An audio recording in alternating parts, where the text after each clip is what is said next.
ನನಗೆ ಗೊತ್ತು ನೀವು ನನ್ನ ವಿಡಿಯೋ ನೋಡಲ್ಲ ಅಂತ, ಆದರೂ ಮಾಡಿದ್ದೀನಿ ನಾನು ಫಿಶ್ ಸಾಂಬಾರು. ಸೂಪರಾಗಿರುತ್ತೆ ನೋಡಿ ಫ್ರೆಂಡ್ಸ್. ಮೀನು ಸಾಂಬಾರು ಮಾಡೋಕ್ಕೆ ನನಗೆ ಯಾವುದೇ ರೀತಿ ಮಟನ್ ಸಾಂಬಾರು ಪೌಡ್ರ್ ಬೇಕಾಗಿಲ್ಲ.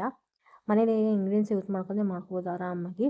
ಮೊದಲಿಗೆ ಮಸಾಲೆ ರುಬ್ಕೊಳ್ಳೋಣ ನಾವು. ಮಸಾಲೆಗೆ ಏನೇನು ಬೇಕು ಅಂತ ಹೇಳ್ತಾ ಇದ್ದೀನಿ ನಾನಿಲ್ಲಿ.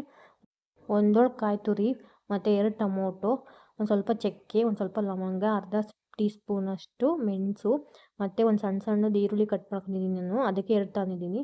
ಟೊಮೊಟೊನೂ ಅಷ್ಟೇ ಸಣ್ಣಕ್ಕಿರೋದ್ರಿಂದ 2 ತಂದಿದ್ದೀನಿ. ಶುಂಠಿ ಬೆಳ್ಳುಳ್ಳಿ ಪೇಸ್ಟ್ ಯೂಸ್ ಮಾಡ್ತಾಯಿದ್ದೀನಿ. ನೀವು ಶುಂಠಿ ಬೆಳ್ಳುಳ್ಳಿನ ಆ್ಯಡ್ ಮಾಡ್ಕೋಬೋದು.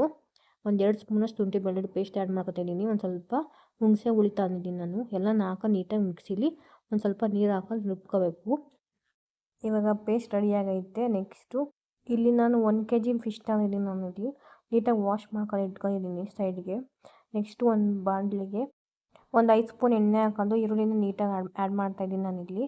ಈರುಳ್ಳಿನ ನಾನು ಸಣ್ಣ ಸಣ್ಣಗೆ ಕಟ್ ಮಾಡಿದ್ದೀನಿ. ನಿಮಗೆ ಬೇಕಾದರೆ ಉದ್ದುದ್ದಕ್ಕೆ ಕಟ್ ಮಾಡ್ಕೊಳ್ಳಿ, ನಿಮ್ಮ ಚಾಯ್ಸ್ ಅದು. ಇವಾಗ ನೀಟಾಗಿ ಫ್ರೈ ಮಾಡ್ಕೊತಾಯಿದ್ದೀನಿ ಎಣ್ಣೆಲಿ. ಇದು ನಾನು ಕಡಲೆಕಾಯಿ ಎಣ್ಣೆ ಯೂಸ್ ಮಾಡ್ತಾ ಇರೋದು, ಅದಕ್ಕೆ ಈ ಥರ ಕಲರ್ ಐತೆ. ನೀವು ಬೇಕಾದ್ರೆ ಮಾಮೂಲಿ ಎಣ್ಣೆನ ಯೂಸ್ ಮಾಡ್ಕೋಬೋದು. ನೆಕ್ಸ್ಟು ರುಬ್ಬಿರೋಂಥ ಮಸಾಲೆನೇ ಆ್ಯಡ್ ಮಾಡ್ತಾಯಿದ್ದೀನಿ ನಾನು ಡೈರೆಕ್ಟಾಗಿ. ನೀಟಾಗಿ ಮಿಕ್ಸ್ ಮಾಡ್ತಾಯಿದ್ದೀನಿ. ಮಸಾಲೆ ನೀಟಾಗಿ ಬೇಯಬೇಕು. ಅದು ಕುದಿ ಬಂದಮೇಲೆ ನೆಕ್ಸ್ಟು ನಾನು ಪ್ರೊಸೀಜರ್ ಹೇಳ್ತಾ ಇದ್ದೀನಿ, ಅದನ್ನ ಫಾಲೋ ಮಾಡಿ. ಇವಾಗ ಮಸಾಲೆ ಬೇಯಬೇಕಾದ್ರೆ ಒಂದು ಸ್ವಲ್ಪ ಆರೋಕ್ಕೆ ಚಾನ್ಸಸ್ ಐತೆ. ಒಂದು ಸ್ವಲ್ಪ ದೂರ ನಿಂತ್ಕೊಳ್ಳಿ. ಒಂದು 1/4 ಟೀ ಸ್ಪೂನಷ್ಟು ಅರಿಶಿನ ಆ್ಯಡ್ ಮಾಡ್ತಾಯಿದ್ದೀನಿ. ನೆಕ್ಸ್ಟು ಕೆಂಪು ಮೆಣಸಿನ್ಕಾಯಿ ಪುಡಿ ಆ್ಯಡ್ ಮಾಡ್ತಾಯಿದ್ದೀನಿ ನಾನಿಲ್ಲಿ.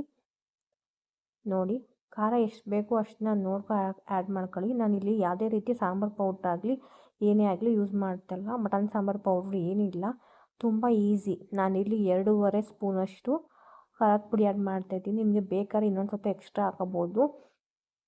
ಧನಿಯಾ ಪೌಡ್ರನ್ನ ಆ್ಯಡ್ ಮಾಡ್ತಾಯಿದ್ದೀನಿ ನಾನಿಲ್ಲಿ. 3 ಸ್ಪೂನ್ ಧನಿಯಾ ಪೌಡ್ರನ್ನ ಆ್ಯಡ್ ಮಾಡ್ತಾಯಿದ್ದೀನಿ ನಾನಿಲ್ಲಿ.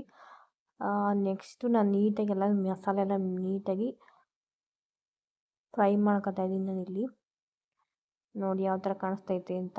ಇದೇ ರೀತಿ ಕ್ವಿಕ್ ರೆಸಿಪಿಗೋಸ್ಕರ ನನ್ನ ಚಾನಲ್ನ ಸಬ್ಸ್ಕ್ರೈಬ್ ಮಾಡಿ. ಯಾರೆಲ್ಲ ಚಾನಲ್ ಸಬ್ಸ್ಕ್ರೈಬ್ ಮಾಡಿಲ್ಲ ಅನ್ನೋದಾದರೆ ನೋಡಿ, ಇವಾಗೆಲ್ಲ ಬೇಯ್ತೈತೆ ಮಸಾಲೆ. ಒಂದು ಸ್ವಲ್ಪ ಉಪ್ಪು ಆ್ಯಡ್ ಮಾಡ್ತಾಯಿದ್ದೀನಿ, ದಪ್ಪ ಉಪ್ಪು ಆ್ಯಡ್ ಮಾಡ್ತಾಯಿದ್ದೀನಿ ನಾನಿಲ್ಲಿ. ನೀಟಾಗಿ ಅದನ್ನು ಮಿಕ್ಸ್ ಮಾಡ್ಕೊತಾಯಿದ್ದೀನಿ ನಾನಿಲ್ಲಿ. ಇವಾಗೆಲ್ಲ ನೀಟಾಗಿ ಮಿಕ್ಸ್ ಮಾಡ್ಕೋಬೇಕು.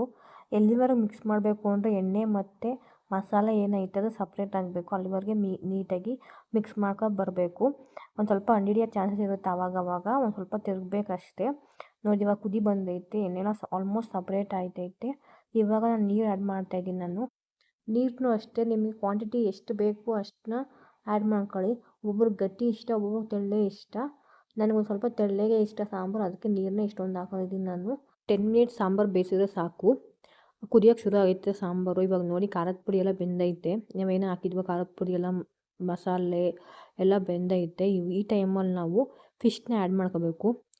ಎಲ್ಲ ಫಿಶ್ನು 1 by 1 ಹಾಕಬೇಕು. ಫಿಶ್ ಸಾಂಬಾರು ಮಾಡೋಕ್ಕೆ ಒಂದು ಸ್ವಲ್ಪ ಅಗಲಗಿರೋ ಪಾತ್ರೆ ತಗೋಬೇಕು, ಯಾಕಂದರೆ ಅದು ಕಲಿಸ್ಕೊಳ್ಳೋಕ್ಕೆ ಚಾನ್ಸಸ್ ಇರುತ್ತೆ. ನೋಡಿ, ಎಲ್ಲ 1 by 1 ಹಾಕ್ತಾಯಿದ್ದೀನಿ ನಾನು. ಫಿಶ್ಶು ಬೇಯೋಕ್ಕೆ ಒಂದು 10ರಿಂದ 15 ನಿಮಿಷ ಸಾಕು. ಯಾಕಂದರೆ ಚಿಕನ್ ಮಟನ್ ಆದರೆ ಲೇಟಾಗಿ ಆಯ್ತದೆ.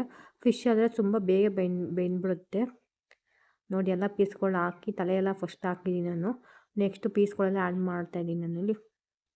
ಒಂದು ರೌಂಡ್ ಎಲ್ಲ ಮಿಕ್ಸ್ ಮಾಡಬೇಕು ಇವಾಗ ನಾನು, ಮಸಾಲೆ ಎಲ್ಲ ಹೊಂದ್ಕೊಳ್ಳಿ ಅಂತ. ನೆಕ್ಸ್ಟ್ ಒಂದು ಲಿಡ್ನ ಕ್ಲೋಸ್ ಮಾಡ್ತೀನಿ, 10 ನಿಮಿಷ ಬೇಯಿಸಿ.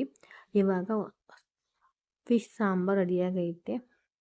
ರುಚಿಕರವಾದ fish sambar ready to eat. Thanks for watching guys. Do subscribe to my channel. See you all in next video. Bye bye.